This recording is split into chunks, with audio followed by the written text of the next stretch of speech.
사연 혹시 서령이 왔습니다. 서령이 안녕. 혹시 잠시 소개해줄 사연 있나요? 사연 같은 거 받으면 좋을 것 같은데 이번 주 특별한 일이나 아니면 사연으로 나눠줄 일 있으면 한번 나눠주면 좋을 것 같아요.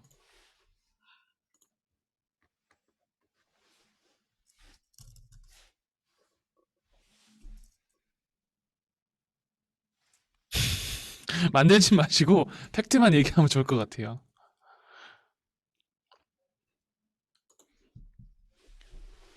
나 비디오 배경 없애라고?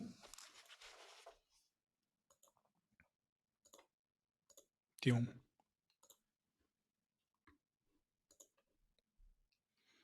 오늘요 제가 4주 중에 3주를 등교하는데 좋은 건지 모르겠어요. 학교 가는 게 괜찮지 않을까? 숨을 쉬었어요. 야, 학교 원래 4주 중에 다 4주 다 가는 거잖아.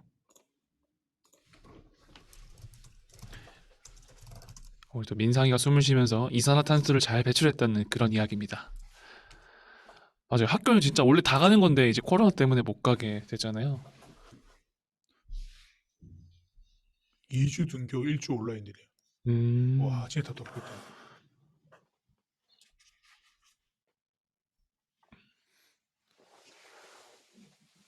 2주 등교 1주 온라인이면 우리 환희 중등부 친구 같네요. 오, 환희야 안녕. 안녕하세요.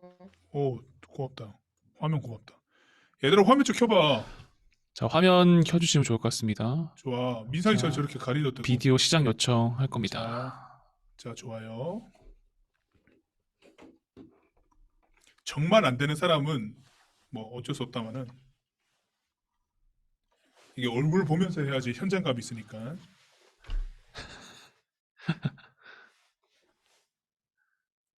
오케이. 도현이는 뭔가 카메라에 오류가 있다 그래서 잠깐 그랬는데 일단 나갔다 와보세요. 환희 너 되게 귀엽게 생겼는데? 야, 비디오 끄면 안 된다 갑자기. 웃지도 않아. 반응이 없어. 환희가 목사님을 처음 봐가지고 약간 좀 그럴 수도 있을 것 같아요. 환희야 몇 살이야? 중1이야? 네, 그래 애기애기하네 얼굴이. 갸우뚱. 알겠습니다. 아, 네, 귀엽습니다. 이 고등학생들만 보다가 중등부 보니까 너무 귀엽네.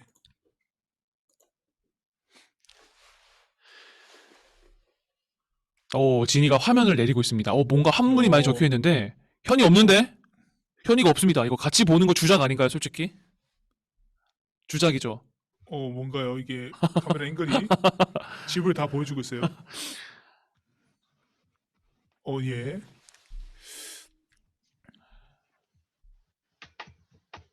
도현이가 다시 들어왔고, 네, 다들 친구들이 됐다. 들어오면서, 됐다. 고양이다. 고양이다.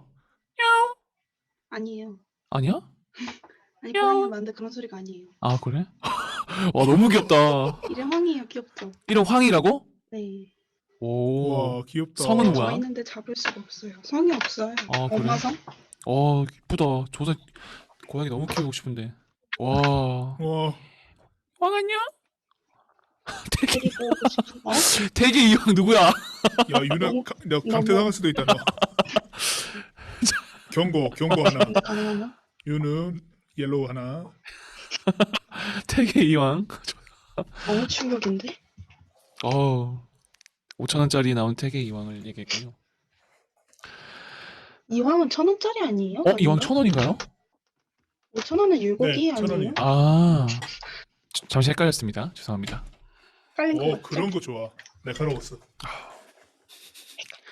우리 또 진진 씨, 우리 현이 그 남매랑 옹기종기 모여서 보는 모습 정말 좋습니다. 마치 하나님 나라를 보는 것 같는데요.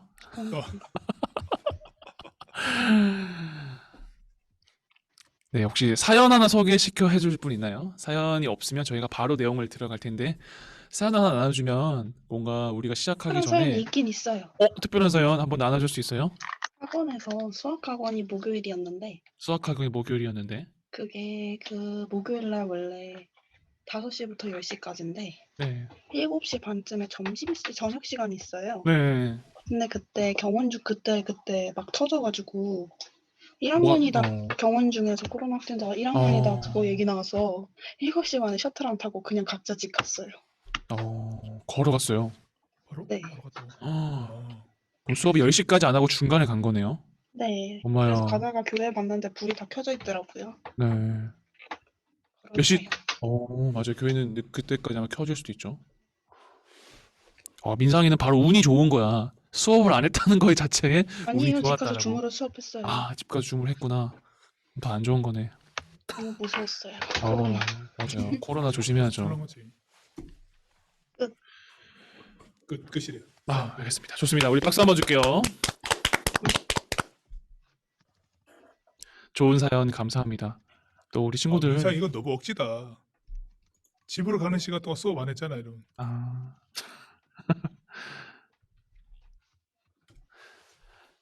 알겠습니다. 지금 오, 코로 소리가 엄청 많이 나. 배고파. 천둥이 울리는 줄 알았는데 천둥이 아니라 목사님 뱃속에서 지금 꼬르륵 소리가 5초가 들렸어요. 너무 배고파 지금. 오늘 점심 맛있는 거 먹으러 가겠는데요? 아침 안 드세요? 아침은 김밥 드셨죠? 아니요, 저 김밥 안 먹었어요. 김밥도 못 드셨구나. 깜짝 놀랐어 지금. 지금 너무 배고프거든요 지금. 그쵸. 와. 순간 지금 날씨가 좋은데 날씨를 봤어요. 먹구름이 왔나? 오늘 최고의 사연 우리 목사님의 꼬르륵 소리가 아닌가 싶습니다. 너무 네. 크게 들려가지고. 우리 멘토스를 보여주고 있는데 민상이 멘토스. 우리 민상의 멘토스 먹방 한번 볼까요? 우리 민상의 멘토스 먹방 한번 보여주시죠. 자, 민상이 멘토스 먹방. 자, 허니가 글 하나 띄웠어요. 민토스. 오, 네, 옐로우 하나. 한 개만 먹을게요. 자, 소리 켜고 ASMR처럼 부탁드리겠습니다. 민상이 ASMR. 멘토스. 멘토스 먹방. 자, 우리 민상이가 멘토스 먹고 바로 시작하도록 하겠습니다. 우리 주일반의 특권입니다. 우리 민상이가 멘토스를 먹어야 시작을 할 수가 있습니다. 마치 올림픽 민상 하기 먹어줘. 전에 그 먹어줘. 개회 성공을 하는 그런 겁니다. 먹었어. 야, 못 봤어. 조금만 더 보여주세요. 소리 켜고 해야지. 저 대리만족 좀 하게. 그럼 하나만 더 먹어. 하나만 더. 먹어줘. 두 개 더. 두 개 더. 두 개 개 더. 더. 안 먹고 안 돼. 저나 그런 말 하면 안 돼요. 민상이는 바로 적용을 해가지고 그런 말 하시면 안 됩니다. 적용력이 좋거든. 네. 민상이가 먹으면 모래알같이 기쁠 것 같아. 전산이 옐로우 하나. 알겠습니다. 네. 경과담 퇴장입니다. 멘토스는 먹어도 소리가 안 나요, 어차피. 그래요? 난다. 한번 소리가 나는지 안 나는지 테스트 해볼까요? 아니, 그럼 깨물어봐. 마이크 켜고 해야 된다. 멘토스 깨물라고요? 네.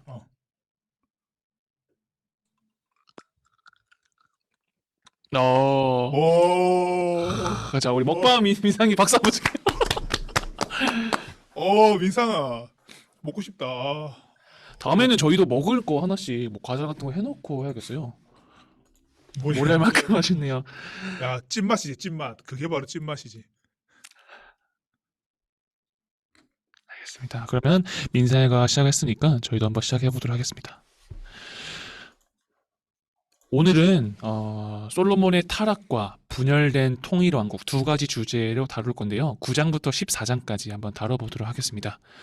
이제 솔로몬이 왜 타락을 했고 또 어떻게 해서 하나였던 나라가 두 개로 분리가 되었는지 그것에 초점을 맞추면서 한번 읽어주면 좋을 것 같습니다. 그러면 9장부터 전도사님이 스토리텔링을 시작하도록 하겠습니다. 9장의 주제는 여호와께서 다시 솔로몬에게 나타나시다입니다.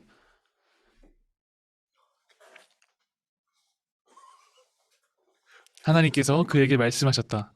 내가 내 기도와 뜨거운 간구를 모두 들었다. 내가 지은 이 성전을 내가 거룩하게 했다. 이제 내 이름이 그 위에 영원히 새겨졌으니 내 눈이 그 위에, 내 마음이 그 안에 언제나 머물 것이다. 내가 네 아버지처럼, 네 아버지 다윗처럼 순전한 마음으로 내 앞에서 행하고 내가 정해준 삶을 따라 살며 내 가르침과 판단에 주의하여 순종하면 이스라엘을 다스리는 너의 왕권이 든든한 기초 위에 서게 될 것이다. 내 아버지 다윗에게 보증했던 것처럼 내게도 이것을 보증하겠다. 이스라엘의 왕위에서 내 자손이 항상 끊이지 않을 것이다. 이렇게 솔로몬에게 하나님께서 약속을 하셨습니다. 그리고는 이제 9장에는 솔로몬의 나머지 업적이 나오는데요. 어떤 업적이냐면 솔로몬이 노동자들을 데리고 성전과 자기 왕궁을 지었고 방어 시설을 지었고 예루살렘 성벽을 지었고 요새화된 성읍, 전쟁을 위한 요새화된 성읍을 지었다. 이런 내용입니다. 그래서 구체적인 내용은 나중에 직접 보시면 좋을 것 같고 우리 여기서는 생략하도록 하겠습니다. 이 내용이 다 솔로몬이 나머지 업적, 어떤 걸 지었는지 구체적으로 나오는 내용입니다.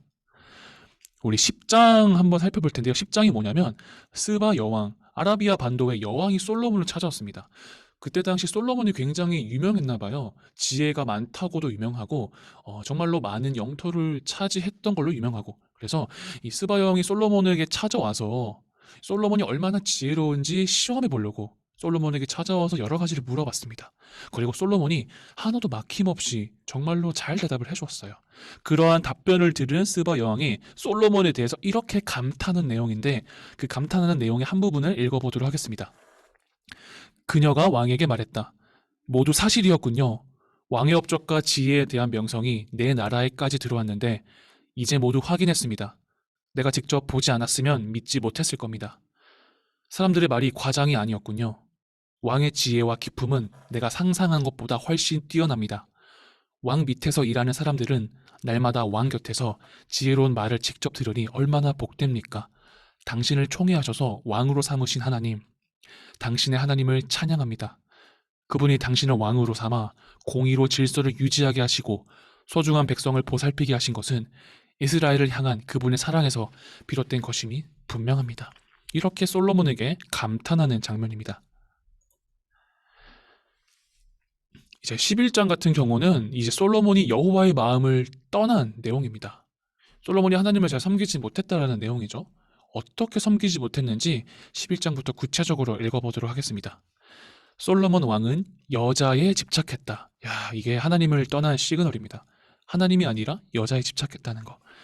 바로의 딸은 그가 사랑한 많은 이방 여인들, 모압, 암몬, 에돔, 시돈, 헷 여인들 가운데 천 여자에 불과했다. 하나님께서 이스라엘에게 너희는 그들과 결혼해서는 안 된다. 그들이 너희를 꾀어 그들의 신들을 섬기게 할 것이다 라고 분명히 경고하셨지만 그는 주변 이방 나라들에서 여인들을 취했다.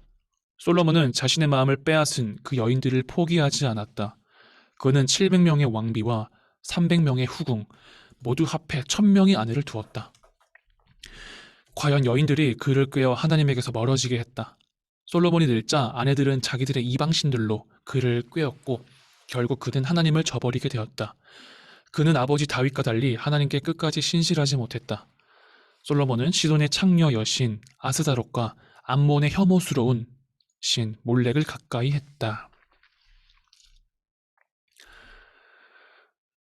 그리고 솔로몬은 공공연히 하나님을 거역하면서 아버지 다윗이 걸어간 길을 따르지 않았다.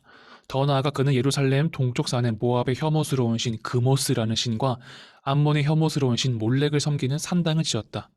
그는 자신의 모든 이방 아내들을 위해 그와 같은 산당을 지었다. 그들이 바친 제사의 연기와 냄새가 그 땅을 더럽혔다. 솔로몬이 이스라엘의 하나님을 버렸으므로 하나님께서 그에게 진노하셨다.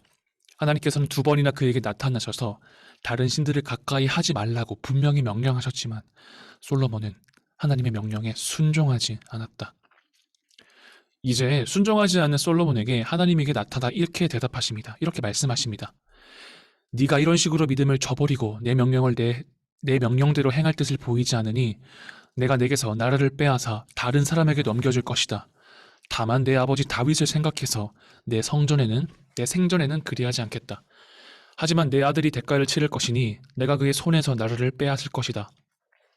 그러나 내 종 다윗과 내가 택한 성 예루살렘을 생각하여 다 빼앗지는 않고 한 지파를 남겨둘 것이다. 그래서 하나님께서 에돔 왕 후손 하닷을 일으키셔서 솔로몬을 대적하게 하셨다. 네, 이제 목사님이 잠시 설명이 있겠습니다.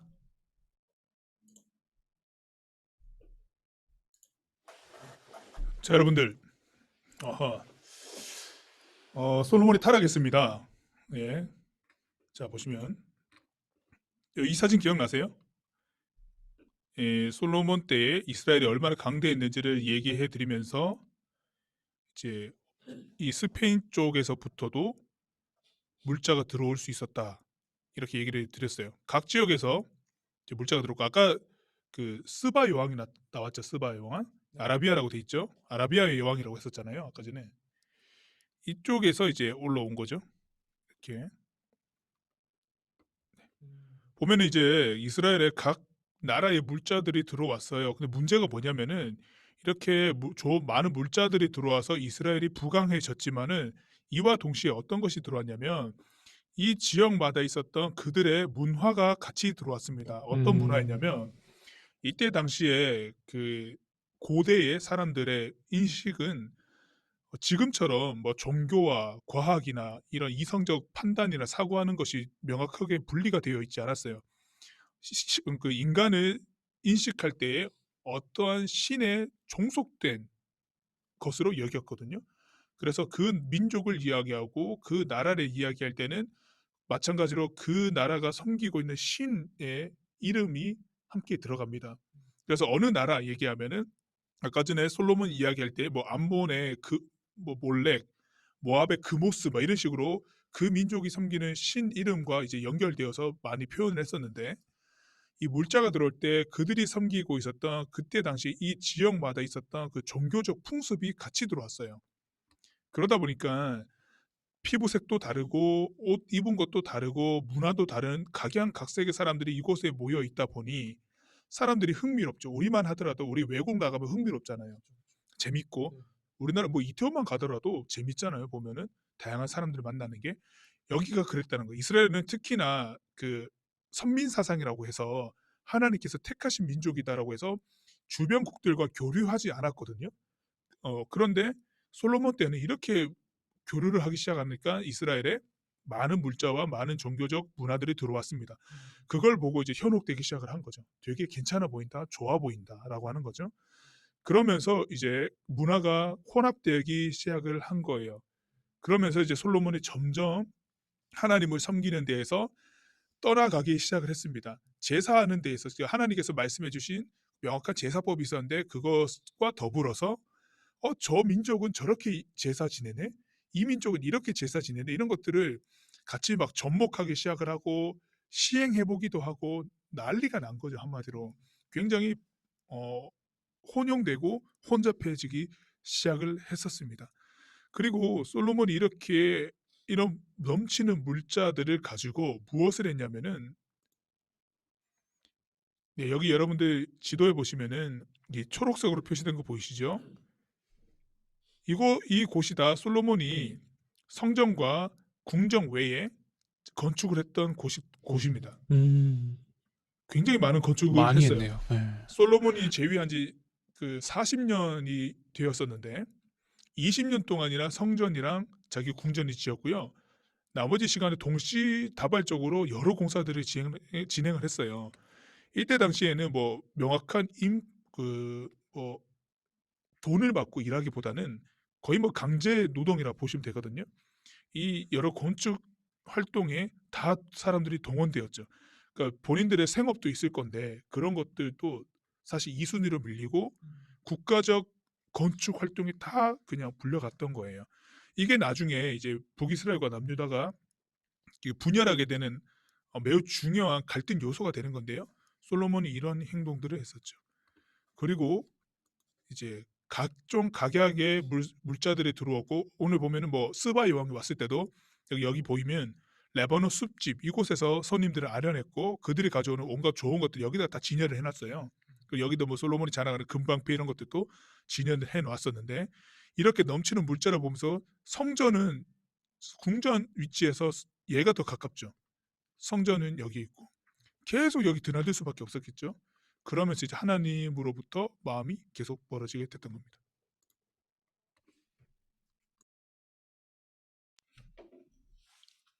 우리 그럼 다음에는 이제 솔로몬이 하나님을 떠나기 시작하니까 솔로몬의 적들이 일어나기 시작합니다. 솔로몬의 어떤 적들이 나타나는지 한번 살펴보도록 하겠습니다. 엘리야의 아들 르손, 아람의 르손이라는 사람이 또 대적이 드러났고요. 또 그러다가 결정적인 대적은 바로 느밧의 아들 여로보암이 왕에게 반역한 것이다. 여로보암의 사항이 중요한데요. 솔로몬이 아까 목사님 말씀대로 건축을 많이 했다고 했잖아요. 그 건축하는데 특별히 외곽 방어 시설을 건축하는 데 있어서 여로보암은 강하고 실력 있는 자였어요. 그래서 솔로몬은 이 여로보암을 노역자 대표로 삼고 그 노역자 전부를 그의 손에 맡겼어요. 그래서 이 여로보암의 명령 하에서 이 성벽을 솔로몬 외곽 방어 시설을 건축한 거죠. 뭔가 리더십도 있고 사람들을 잘 통솔 했던 것 같아요. 이 여로보암에게 아히야라는 예언자가 나타납니다. 그리고 이 예언자가 갑자기 여로보암의 앞에서 자기가 입던 옷을 벗습니다. 그리고 그걸 12조각으로 찢어요. 갑자기 되게 뜬금없죠. 그리고 나서 그 10조각을 여로보암에게 줍니다. 이게 어떤 의미냐면 이스라엘은 12지파가 하나로 결집된 나라거든요. 그러니까 이 10개의 옷을 준다는 것은 이스라엘의 10지파를 아히야에게 주고 나머지 2지파는 솔로몬이 받는다, 뭐 이런 얘기입니다. 새로운 왕을 삼겠다라는 아히야의 예언인데요. 이 예언자의 말을 한번 들어보도록 하겠습니다. 내가 솔로몬의 손에서 나라를 빼앗아 너에게 10지파를 넘겨줄 것이다. 내 종 다윗과 내가 특별히 택한 성 예루살렘을 생각하여 솔로몬에게 한 지파는 남겨둘 것이다. 이렇게 하는 이유는 그가 나를 버리고 가서 시돈의 여인 아스다롯과 모압의 신 그모스와 암몬의 신 몰렉을 섬겼기 때문이다. 솔로몬이 이렇게 이방신들을 섬겼기 때문에 나라는 더 이상 부궁해지지 않고 쪼개지게 되었던 겁니다. 그러나 나는 솔로몬에게서 나라를 모두 빼앗지는 않을 것이다. 다윗은 내가 택한 자요 내 지시와 명령에 순종했으니 내 종 다윗을 보아 내가 솔로몬이 살아있는 동안에는 그와 함께할 것이다. 이렇게 아히야에게 10지파의 나라를 주겠다라고, 아니 여로보암에게 10지파를 주겠다라고 이 예언자 아히야가 말한 내용입니다. 이 소식을 들은 솔로몬은 어떻겠습니까? 바로 여로보암을 암살하려고 명령했습니다. 그런데 여로보암은 이집트 왕 시삭에게로 도망가서 숨었습니다. 그는 솔로몬이 죽을 때까지 거기서 망명 생활을 했습니다. 그리고 나서 솔로몬이 죽고 나서 누가 왕이 됐냐면 솔로몬의 아들 르호보암, 여로보암과 르호보암 이름 비슷한데요. 르호보암이 왕이 되었습니다. 이제부터는 남쪽, 북쪽이 나뉘었는데요. 남유다, 북이스라엘 이렇게 구분하시면 됩니다. 남쪽에는 남유다, 북쪽에는 북이스라엘. 이거를 간편하게 남과 북이라고 할게요. 남쪽에는 르호보암이 다스렸고 이제 앞으로 북쪽은 여로보암이 다스릴 겁니다. 12장은 북쪽 지파들의 배반, 어떻게 결정적으로 나라가 남북으로 갈라졌는지 이야기를 해보도록 하겠습니다. 특별히 12장은 노인과 소인, 나이가 젊은 사람과 노인이 갈라진 내용인데요. 한번 구체적으로 살펴보도록 하겠습니다. 여로보암은 솔로몬이 죽었다는 소식을 듣고 다시 돌아왔다. 그들이 르호보암에게 말했다. 이 백성들이 말합니다. 어떻게 말했냐면 왕의 아버지께서 등골이 휘도록 우리에게 일을 시켜 삶이 아주 고달팠습니다. 이제 좀 쉬게 해주시고 우리의 짐을 가볍게 해주시면 우리가 기꺼이 왕을 섬기겠습니다. 솔로몬 시대에 아까 지도에서 보셨다시피 엄청나게 많은 건축물을 지었어요. 건축물 지으려면 뭐가 필요하죠? 노동이 필요하고 노동자가 필요한데 너무 힘들었나 봐요. 하루 종일 노동을 하니까 이제는 왕이 바뀌었으니까 우리들의 이야기를 잘 들어주시고 이제 더 이상 노동을 좀 줄여달라. 너무 힘드니까 이렇게 부탁을 했던 것 같아요. 그때 르호보암이 잠시 생각을 하고 있었어요. 이거를 줄여줘야 되나 아니면 노동을 계속 하도록 시켜야 되나. 그때 르호보암이 조언을 구하러 갔는데 젊은 사람들한테 조언을 구하고 또 나이가 많은 늙은 사람한테 조언을 구하러 갑니다. 첫 번째로는 나이가 많은 노인들에게 조언을 구하러 갑니다. 근데 노인이 어떻게 말하냐면 이렇게 조언을 했습니다. 왕께서는 이 백성의 종이 되셔서 그들의 필요를 잘 헤아리고 긍휼을 베푸시며 원만히 일을 해결해 나가십시오. 그러면 결국 백성이 왕을 위해 무슨 일이든 할 것입니다. 나이가 많은 사람들은 이 백성의 요구를 들어줘라. 노동을 조금 줄여주고 이제는 노동을 시키지 말아라. 이렇게 조언을 했습니다.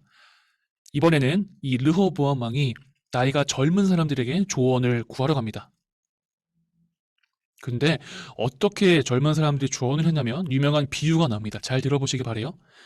내 생기손가락이 내 아버지의 허리보다 굵다. 내 아버지의 다스림이 고달팠다고 여긴다면 너희는 아직 고달픔의 맛을 제대로 보지 못한 것이다.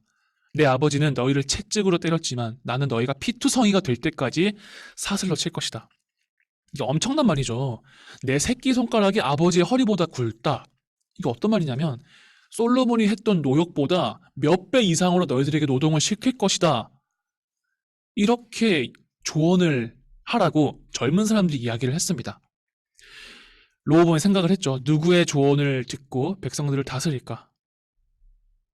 결국에는 이 르호보암은 젊은 사람들의 편을 택했습니다. 더 노동을 시키겠다는 거죠. 아무래도 르호보암은 좀 불안했던 것 같아요. 솔로몬의 아버지 왕이 대단했고 지혜도 많고 나라도 부국강명했는데 뭔가 백성들을 더 강압적으로 하지 않으면 뭔가 자신이 솔로몬 아버지보다 더 딸릴 거라는 약간 좀 비서건데 약간 좀 솔로몬보다 낮게 평가될 것이라고 걱정했던 것 같아요. 그래서 무리해서 무자비한 폭력으로 나라를 다스리겠다라고 결론을 내렸습니다. 결국 르호보암은 백성의 귀를 막았습니다. 그랬더니 백성은 어떻게 반응합니까? 온 이스라엘의 왕은 그들의 말을 한마디도 듣지 않을 것을 알고 왕에게 맞서서 말했다. 꺼져버려라 다윗, 이새의 아들아. 이제 우리는 너한테 질렸다. 이스라엘아, 어서 여기서 떠나자. 다윗, 이제 더 이상 우리 일에 참견하지 마라. 결국에는 많은 백성들이 이 르호보암 왕을 떠나게 됩니다. 그리고 나라가 두 개로 갈라집니다. 그 르호보암 왕이 노동을 시키려고 노역 책임자인 아도니람을 보냈어요. 그랬더니 이스라엘 백성들이 그를 돌로 쳐 죽였습니다. 더 이상 르호보암을 왕으로 인정하지 않는 모습이죠. 그리고는 이 르호보암에 대적해서 새로운 나라를 꾸리게 되는데 그 내용은 목사님의 설명 후에 설명하도록 하겠습니다.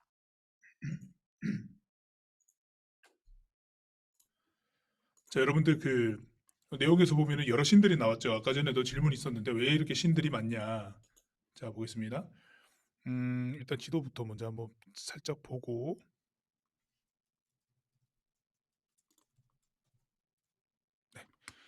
여기 보시면은 그 이스라엘이 있고 남유다가 있어요. 이건 이따가 제가 설명드릴 내용인데 여기가 이제 이스라엘 국경이고요.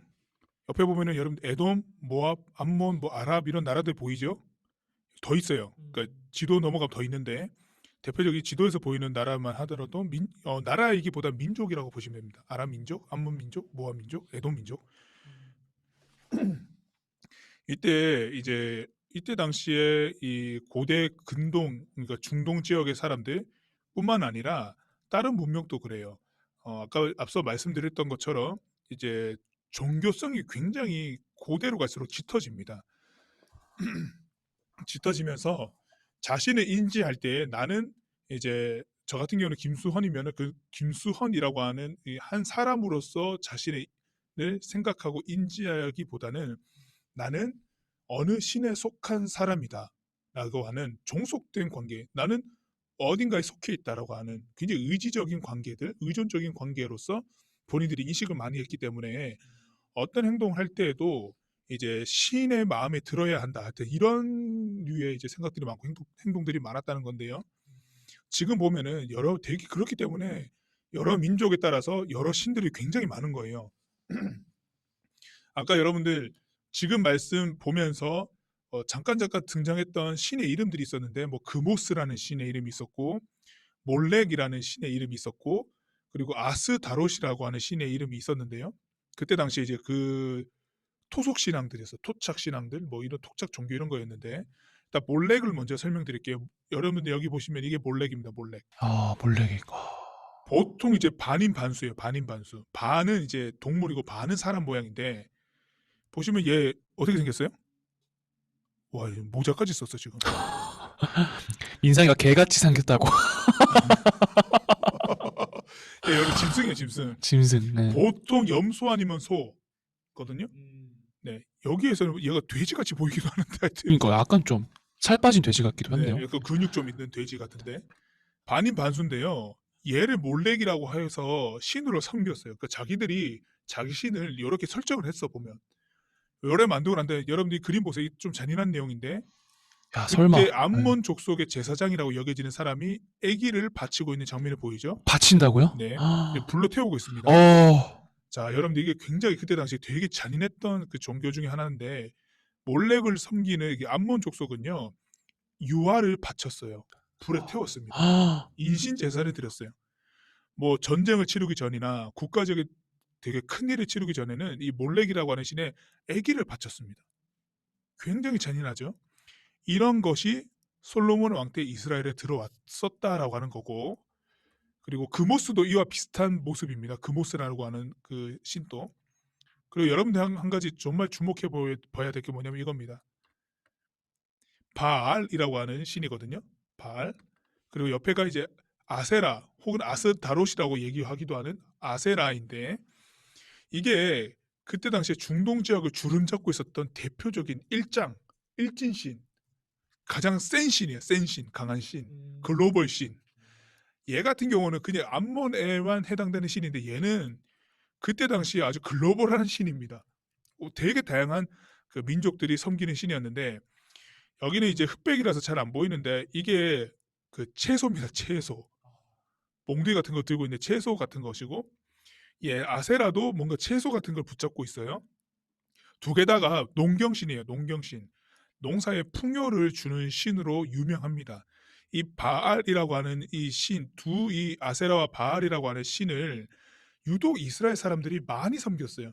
하나님을 떠났다라고 하면은 무조건 얘들을 섬기고 있어. 바알, 아세라. 왜냐하면 그때 당시는 이제 정착 생활을 할 때고 농경 시대였기 때문에 농사를 잘 지어서 풍년을 이루어야지만은 국가적으로 굉장히 중요했습니다. 그리고 많은 그 사람들이 먹여 살려야 되고 군사들도 많이 먹잖아요. 식량이 굉장히 중요했는데, 그래서 이 바알과 아세라 신을 섬겼는데요. 이 바알이라고 하는 이 이름 뜻이 하나님이라고 하는 이름 뜻을 갖고 있어요. 그러다 보니까 이스라엘의 하나님은 보이지가 않잖아요.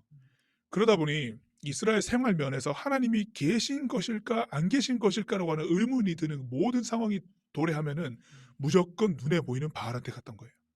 그러니까 하나님이라고 해석될 수 있는 이들한테 간 거죠. 이 두 신은 연인 관계입니다. 연인 관계고, 이거는 이제 여러분들 연령대가 낮기 때문에 조정했지만은 원래 굉장히 야한 신이고, 특히 이 가슴 부위가 되게 강조되어서 이제 모형물이 만들어졌는데, 둘 사이에서의 부부 관계를 통해서 이제 비가 내린다고 생각을 했었어요. 땅이 비옥해지기 위해서는 이 둘의 사이가 좋아야 된다라고 생각을 했었거든요. 그러다 보니까 이들을 섬기는 신전 같은 경우에는 굉장히 성적으로 타락한 내용들이 많았습니다. 특히나 이 아세라 신전 같은 경우는 몸을 파는 남자들이 있었어요. 몸을 파는 남자들이 여자들을 맞이하여서 이제 부적절한 관계를 맺으면서 이런 일들을 했어요. 굉장히 비윤리적이죠. 이런 일들을 했었어요.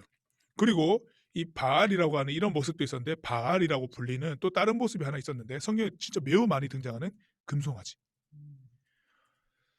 출애굽한 이스라엘 사람들이 시내산에서 모세 기다리다가 평지에서 이제 금송아지 만들어서 제사 지내는 장면이 나왔는데요. 여기도 똑같이 등장합니다. 금송아지. 이 금송아지가 그때 당시에 바알이라고 하는 이름으로 또 불렸어요. 그러니까 이 바알과 똑같이 바알이 형상화했을 때 금송아지 모습으로 언어 유희거든요. 언어적으로 그 단어가 똑같이 불리니까 이 관련된 형상들을 많이 만들었는데 금송아지를 만들었다는 거예요. 그러니까 눈 비슷한 거네요. 우리가 보는 눈도 있고 또 이제 뭐 내리는 눈도 있고 그렇죠. 이게 똑같다는 거죠. 그렇죠. 그 불리는 것은 똑같은데 내용적인 모습은 다른데도 불구하고 이렇게 똑같이 연계를 시키는 모습이었죠. 금송아지를 만들어 가지고 이거 보고 계속 하나님이라고 그래요. 그러니까 해석상으로 하나님이니까 계속 하나님이라고 불러. 계속 이렇게 떠납니다. 보시면 사람들 제단 쌓고 이렇게 금송아지 절하는 장면 보이죠? 이런 모습들을 너무 많이 보여줬어요. 그래서 이스라엘이 하나님을 따랐다라고 했을 때는 눈에 보이는 이 하나님이라고 불렸던 이것을 계속 따라갔습니다. 굉장히 큰 죄악을 저지르고 있었던 거죠. 채팅이 55개나 써요.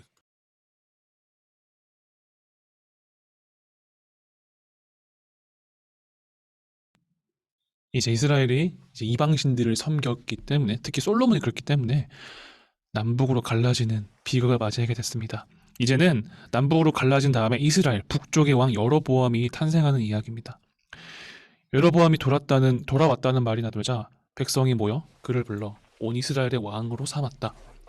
오직 유다 지파만이 다윗 왕가에 남았다. 이서에 결론적으로는 북쪽에는 10지파를 따르는 여로보암, 남쪽에는 2지파만 있는 르호보암, 남북으로 나뉘게 되었습니다. 근데 여로보암이 과연 하나님을 잘 믿었을까요? 안 믿었을까요? 잘 믿지 않았습니다. 여로보암이 하나님께서 돌아서는 내용이 나오는데요. 어떻게 돌아서게 되었는지 보도록 하겠습니다. 그러나 여로보암은 이런 생각이 들었다. 머지않아 나라가 다시 다윗 밑으로 통일될 것이다. 왜냐하면 하나님의 성전에서 다시 예배드리기 시작하면 그 즉시 유다 왕 르호보암을 자신들의 통치자로 생각할 것이다. 요것만 읽으면 잘 이해가 안 될 수도 있는데 남쪽과 북쪽으로 나뉘었잖아요. 근데 솔로몬이 지은 성전은 예루살렘이 있어요. 그 예루살렘이 어디에 있냐면 남쪽에 있어요. 그때 당시 사람들은 이 성전에서 기도하고 성전에서 예배드리고 이 성전 안에서 뭘 하는 것을 되게 중요하게 생각했어요. 왜냐하면 그곳에서만 하나님이 있다라는 생각을 했기 때문이에요. 그래서 북이스라엘 사람들이 예배 드리려면 북쪽에는 그 성전이 없잖아요. 그러니까 자연스럽게 남유다로 가게 된다. 그렇게 하다 보면 많은 사람들이 예배 드리러 남쪽으로 계속 가다가 보면 결국에는 우리 북쪽은 멸망하게 될 것이다 라는 불안감에 휩싸였습니다. 그래서 여로보암이 생각을 하게 됩니다. 어떻게 이 성전을 대체할까? 어떻게 해야 될까? 그때 여로보암은 특단의 조치를 내리게 됩니다. 새로운 걸 만드는데요. 뭘 만들었냐면 금송아지 2개를 만들었습니다. 그리고 뭐라고 얘기했냐면 이 금송아지가 여러분들을 이집트에서 이끌어낸 신입니다. 이게 하나님이다라고 새로운 우상을 만든 겁니다. 여기서 끝나지 않아요. 금송아지 2개를 만들었고요. 숫자 2에 보시면 사방에 금지된 산당들을 지었어요. 산당이 뭐냐면 이 신들을 섬기는 장소예요. 여기서 신들에게 제사를 드리는 장소가 있잖아요. 그런 장소들을 막 만들었고요. 3번 같은 경우에는 제사장직에 적합한 사람이든 아니든 상관없이 아무나 닥치는 대로 제사장을 세웠습니다.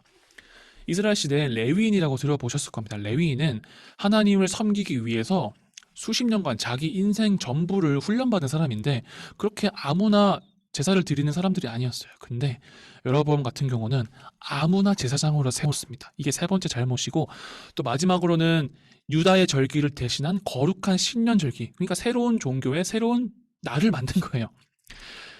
그래서 이 4가지 잘못을 범했습니다. 금송아지 2개를 만들고 사방에 금지된 산당 만들고 아무나 제사장으로 세웠고 새로운 날짜, 새로운 기념일을 만들어서 또 그 기념일에 새로운 신들을 섬기는 그런 일들을 벌였습니다. 그래서 하나님이 화가 났겠어요, 안 나겠어요? 속된 말로 여러분들이 표현하는 언어로 하나님이 빡치셨겠죠. 그래서 하나님이 베델에서 이 여로보암을 규탄하는, 비난하는, 여로보암에게 혼내는 그런 장면이 나오는데 어떤 내용으로 혼내는지 한번 살펴보도록 하겠습니다. 하나님께서 남유다 쪽에서 하나님의 명령을 받고 온 거룩한 사람이 있었어요. 이 거룩한 사람이 여로보암에게 가서 이렇게 예언을 합니다. 제다나 제다나 하나님의 메시지다. 다윗 집안에 요시야라는 아들이 태어날 것이다. 그가 내 위에 제사 드리고 있는 산당 제사장들을 내 위에서 제물로 바칠 것이다. 사람의 뼈가 내 위에서 불타오를 것이다. 동시에 그는 그 표징을 공포했다. 이것은 하나님께서 주시는 증거다. 제단이 산산조각으로 갈라져 거룩한 제물이 땅에 쏟아질 것이다. 갑자기 이렇게 예언을 했습니다. 불길한 예언이죠. 여로보암은 화가 나서 갑자기 저 거룩한 사람에게 저자를 잡아라 하고 손을 뻗었는데 손을 뻗는 순간 팔이 마비가 되어서 쓸 수가 없게 되었어요. 그리고 난 동시에 팔이 마비된과 동시에 그 제단 땅에서는 재물들이 막 쏟아 나왔습니다. 있을 수 없는 그런 일이 일어났죠. 그래서 갑자기 여로보암은 직감했나 봐요. 아, 이게 보통 일이 아니다. 심각하다. 그래서 그 거룩한 사람에게 다시 기도해서 내 팔을 낫게 해달라고 기도를 했는데 다행히 그 팔이 나아서 새 것처럼 되었습니다. 이렇게 좀 하나님께서 이 거룩한 사람을 통해서 여로보암에게 이렇게 예언을 한 그러한 장면입니다. 이제 성경에서는 여로보암의 악한 죄를 평가하는데요. 우리가 보통 성경에서는 어떤 한 인물에 대해서 평가하는 내용이 꼭 나옵니다. 이 성경은 여로보암을 어떻게 평가하냐면요. 이 일이 있고 나서도 여로보암은 계속 악을 행하여 금지된 산당의 제사장들을 마구잡이로 세웠다. 누구든지 원하기만 하면 한 지역의 산당의 제사장이 될 수 있었다. 이것이 여로보암이 지은 가장 뿌리 깊은 죄였다. 그를 망하게 한 것도 그 죄였다. 이렇게 성경은 여로보암을 평가하고 있습니다. 우리 목사님께서 또 구체적인 설명 잠시 해주실 겁니다. 지금 이제 신에 대한 이야기들은 나눴는데 이게 목에 걸걸한 게 왜 이렇게 많이 끼지? 배고파서 그래. 네. 보시면은 그 여로보암이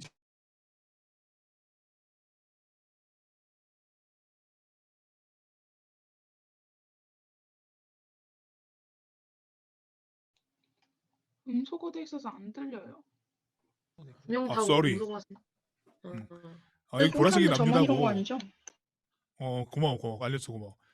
여기 왼쪽에 블레셋이라고 하는 이전에는 바이킹 민족 같은 민족이었는데 여기 이 땅을 조금 점령해서 들어온 이 블레셋이 있었고요. 이 민족이 계속 호시탐탐 이쪽 땅을 점령하려고 계속 전쟁을 거는 모습들을 나중에 이제 볼 수 있을 것 같아요. 초록색은 이스라엘 땅입니다. 이스라엘 땅이 더 커 보이죠? 그도 그럴 것이 이제 남유다는 하나 지파만 이제 이 땅 뭐 한 지파가 가진 땅치고는 굉장히 커요.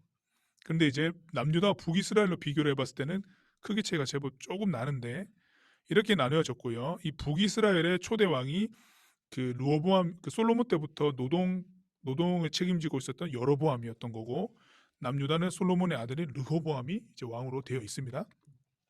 여러분들 지도 여러분들 개인적으로 그 휴대폰이나 이제 노트북은 안 되겠지만 태블릿이나 휴대폰 보고 있으면은 좀 확대를 해보면은 좀 잘 보일 수 있을 것 같은데 여기 단이라고 하는 지역이 있어요. 단.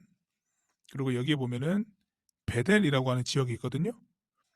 그러니까 여로보암이 이렇게 나라가 두 개로 쪼개졌을 때 북이스라엘 지역에 살고 있었던 사람들이 솔로몬 때 지었던 이 예루살렘 성전이 있었죠. 예루살렘 이 성전으로 예배 드리러 가게 된다고 했을 때는 갈라진 땅이지만은 계속 왕래하다 보면 어떻게 될까요? 이 나라가 분열되었지만은 금세 다시 통일될 것 같다라고 하는 위기를 느낀 겁니다. 사실 여로보암이 이런 생각을 가졌어서는 안 됐거든요. 왜냐하면은 솔로몬 이후에 그 하나님을 떠난 죄악 때문에 이 나라에게 각성을 위한 하나님의 어떠한 아히야를 통한 경고 메시지였고 이걸 통해서 강대한 나라라고 할지라도 하나님께서 부강하게 만들어준 나라라고 할지라도 하나님을 떠났을 때는 그 나라까지도 이렇게 쪼개어질 수 있다라고 하는 그런 강력한 메시지였거든요. 근데 중요한 것은 뭐냐면은 이게 분열되었다고 해도 중요한 것은 다시 합쳐져야 하는 것이 하나님께서 생각하신 뜻이었어요. 생각이시고 경고였던 건데 그 경고를 이제 무기 삼아서 여로보암이 자기 그 기회를 틈타서 왕이 되어 버린 거죠. 그래서 사람들이 예루살렘으로 못 내려가게 하려고 만든 계책이 베델이라고 하는 곳에 금송아지 하나 만들어서 세워놓고 제단 만들어서 세워놓고 당시에 이제 통일 이스라엘이었을 때도 똑같이 이 최북단에 있었던 단이라고 하는 곳에 이제 이웃 나라와의 접경 지역이었던 이곳에 제단 하나를 더 세우면서 금송아지를 세웠습니다. 그래서 금송아지 두 개가 되었던 거거든요. 이 목적은 외부의 침입으로부터 하나님 지켜주세요. 뭐 이런 목적이었던 것 같고요. 베델 같은 경우는 이제 남유다와 가장 가까이 있고 또 예루살렘과 별로 차이가 안 나죠. 그리고 무엇보다 이때 당시에 이제 야곱 이스라엘 지파의 선조라고 할 수 있는 야곱의 이 베델이라고 하는 곳에서 하나님께 제단을 쌓고 제사드린 적이 있었어요. 그리고 하나님께로부터 이제 약속을 받는 그 기록들이 창세기 27장에 나와 있는데 거기에 토대로 해서 베델은 되게 거룩한 장소로 구별되어 있었거든요. 베델이라고 하는 거 이름 자체도 하나님의 집이라고 하는 이름을 갖고 있었는데 여기에다가 금송아지를 만들고 이게 이 금송아지가 제가 말씀드렸죠. 이런 금송아지예요. 금송아지가 발음상 그리고 뜻상 하나님이라고 해석된다고 했었잖아요. 이 금송아지가 이집트로부터 우리 민족을 건져낸 그 하나님이다라고 구라를 쳐. 거짓말을. 이 하나님이야 이러면서 구라를 치기 시작한 거예요. 근데 사람들은 몰라요. 모르니까 저게 하나님인가 보다. 그리고 그때 당시에 문화니까요. 너무나 그게 너무 잘 먹히는 거예요. 사람들한테. 그래서 눈에 보이지 않는 하나님이신데 눈에 보이는 이 금송아지를 만들어 놓고 하나님이라고 속이기 시작합니다. 여로보암이. 이게 아주 강력한 죄가 되었죠. 그래서 이 베델에서 이제 뭐 자원한 사람들로 하여금 제사장 만들어 놓고 제사 지냈는데요. 요겁니다. 이게 오늘날에 이스라엘에 가면 발견할 수 있는 베델의 모습이고 이게 이제 금송아지 만들어 놓고 베델에서 제단 쌓고 자칭 제사장이라고 하는 사람들과 더불어서 여기에서 제사 지내고 있었는데 하나님의 사람이 나타나서 제단아라고 규탄했습니다. 이거 잘못되었다. 이거 망해야 된다. 이거 없어져야 된다라고 이렇게 얘기할 때 이 여로보암 이 사람이 손을 뻗어가지고 잡아라라고 했죠. 그때 이 오르선이 마르기 시작합니다. 야, 마비되고. 마비가 되었죠. 마비된 장면. 네, 이거 브레이크 댄스 하고 있는 거 아닙니다. 마비가 된 겁니다.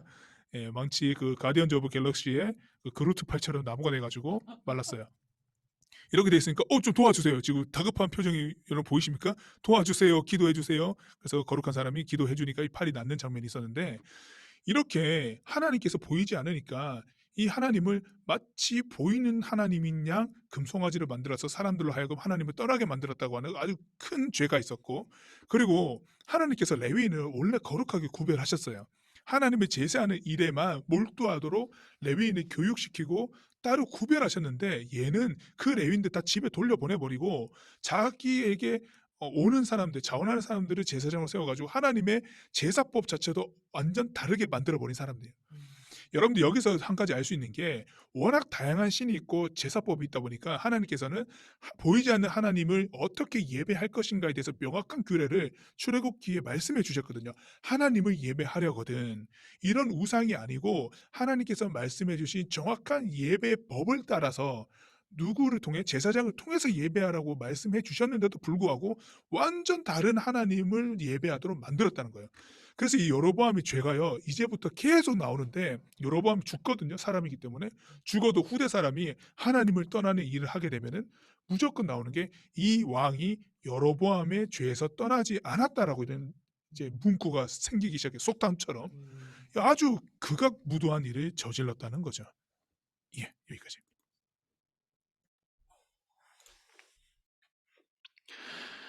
이제는 여로보암의 아들이 죽는 내용이 나오는데요. 간단하게 설명을 하자면, 여로보암이 아들이 죽겠다라고, 아비아가 갑자기 병이 들었어요. 여로보암의 아들 병이 들었는데 변장을 하고 아내한테 변장을 시켜서 자신에게 열지파를 주겠다고 옷을 찢은 아히야를 찾아가게 갑니다. 그래서 내 아들 죽을 거야 안 죽을 거야 라고 물어봤는데 어떻게 대답을 했냐면, 집으로 돌아가십시오. 당신이 성읍에 발을 들여놓는 순간 당신의 아들은 죽을 것입니다 라고 예언을 했습니다. 그리고는 또 예언을 했는데, 여로보암의 가문을 완전히 없애버리실 겁니다 라고, 여로보암의 집이 그냥 멸망할 거라고 이 아비야가 예언을 했습니다.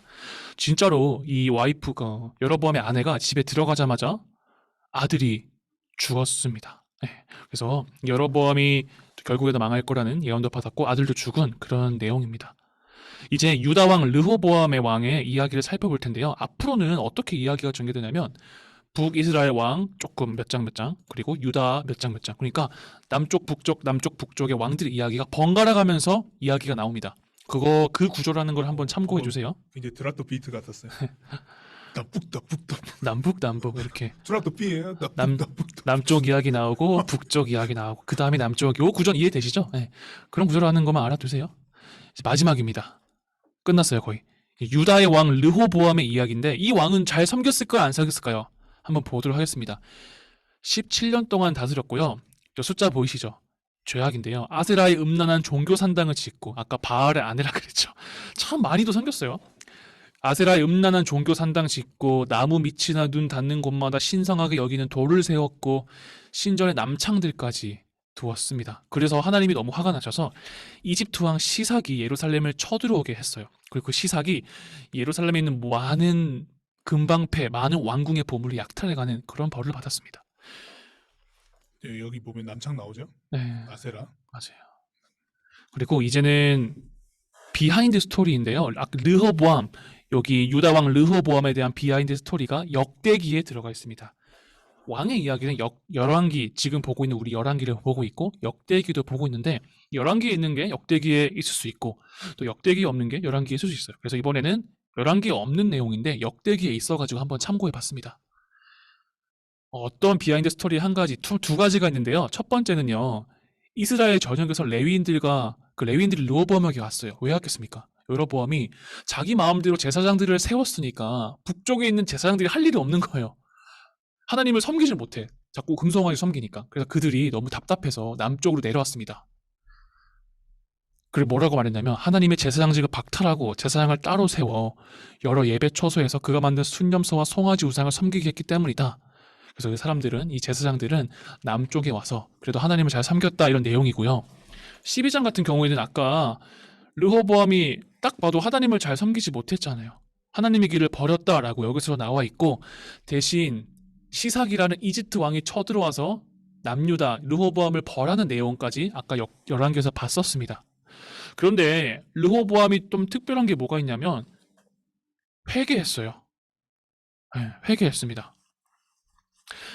그래서 하나님께서 그들이 겸손히 회개하는 모습을 보셨습니다. 그랬더니 내가 그들을 멸하지 않겠다라고 하나님께서 약속하셨습니다. 결국에는 우리가 몇 번 잘못을 하더라도 회개를 하면 하나님이 용서해 주십니다. 결국에 망하는 이유가 뭐냐면 회개하지 않았기 때문에, 끝까지 회개하지 않았기 때문에 망하는 거라는 거 꼭 기억해 주셨으면 좋겠고요.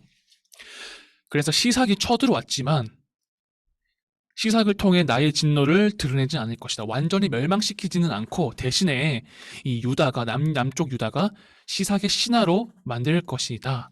그렇게 해서 물건들만 약탈해 갔지 나라는 완전히 빼앗기지 않았다. 왜냐하면 르호보암이 회개했기 때문에. 꼭 이 사실 기억해 주면 좋을 것 같습니다. 이 역대기에서도 르호보암 왕을 평가하는데 마지막으로 어떻게 평가하는지만 보고 오늘 스토리텔링을 마치도록 하겠습니다.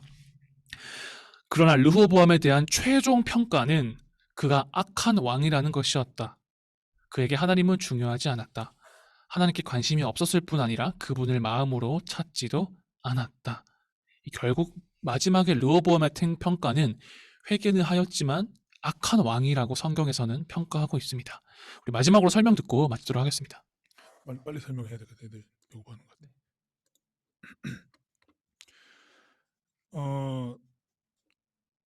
네, 에고막 시삭, 파라오 왕 시삭, 이집트 왕 시삭. 네. 그러니까 너무 이제 돌아오지 않으니까 하나님께서 이제 이집트에 있는 파라오를 들어서 이제 이들에게 경고를 주시는 부분인데, 파라오 시삭이 침공했습니다. 여러분들 빨간색을 보시면은 이 침공한 경로인데, 이렇게 지중해 연안 쪽으로 들어와 가지고 보시면 화살표 보세요. 유다 들어가서 여기 이 길이 어떤 길이냐면은 무역상들이 지나다니는 길목인데요. 여기를 부셔버렸어요. 길을 허물어 버렸습니다. 그럼 어떻게 될까요? 유다 지역에 무역하러 오는 사람들이 이쪽으로 못 들어오겠죠. 무역도 못하게 만들어버리고 일로 올라가서 블레셋 지나서 블레셋도 가다가 한번 싸대기 한번 때려주고 올라가서 예루살렘에 가서 성전에 들어가서요. 여러분들 그 레바논 숲집에 보면은 온갖 그 귀중품들이 다 있다고 말씀드렸는데, 그곳에서 이제 금부치들을 다 가져가 버려요. 그리고 르호보암이 시삭과의 전쟁에서 이제 상대가 안 되니까 조공을 바치는데, 그런 금 같은 귀중품들을 다 바치고 시삭이 성전에서 기물까지도 가져가 버렸습니다. 성전의 기물들이 금으로 돼 있었잖아요. 그것도 다 가져가게 만들어 버렸어요. 그리고 시삭은 남유다만 있었던 것이 아니라 북이스라엘까지도 올라가서 북이스라엘도 이렇게 휘젓고 다녔어요. 그리고 난 다음에 여기서 자기 기념비 하나 세워놓고 유유히 이집트로 돌아갔습니다. 갑자기 태풍 같은 것이 와가지고 휩쓸고 간 거예요. 성경 기록에 보면은 시삭이 왔다가 이 금방패 같은 것들이 다 빼앗기고 나니까 청동 방패를 만들거든요. 구리로 방패 만들어가지고 그 구리 방패도 모자라가지고 왕궁을 지키는 경비대가 그 교대 근무를 쓰는데 한 타임에 왔던 경비대가 그 방패를 쓰면은 교대하는 그 근무자한테 방패 돌려줬어요. 돌려가면서 썼어. 방패가 없어가지고. 철기 시대의 청동 방패는요 무의미하거든요. 근데 모양이라도 낼 겸 금방패 없으니까 청동 방패 만들었어요. 그래서 굉장히 갑자기 금이나 이게 다 탈취당하는, 그 부유했던 것들이 갑자기 이제 파라오한테 시삭한테 다 빼앗겨 버리는 일이 일어나 버렸습니다. 이거는 이제부터 우리가 남유다와 북이스라엘이 나눠졌기 때문에 이 두 가지 연대로 갈 건데, 지금 이겁니다. 남유다의 르호보암 왕 재위 기간, 그리고 북이스라엘 여로보암 1세의 재위 기간을 우리가 지금 보고 있습니다. 네. 네, 오늘 준비한 순서는 여기까지고요. 혹시나 시간은 좀 지났지만 궁금한 점이나 혹시 이해 안 되는 점 있으면 지금 말씀해 주시면 좋을 것 같습니다. 바로 없어요라고 하는데요. 있을 수도 있어요. 자, 환이 없대요. 고개 절레절레해서 환이 없는 것 같고요. 없어요.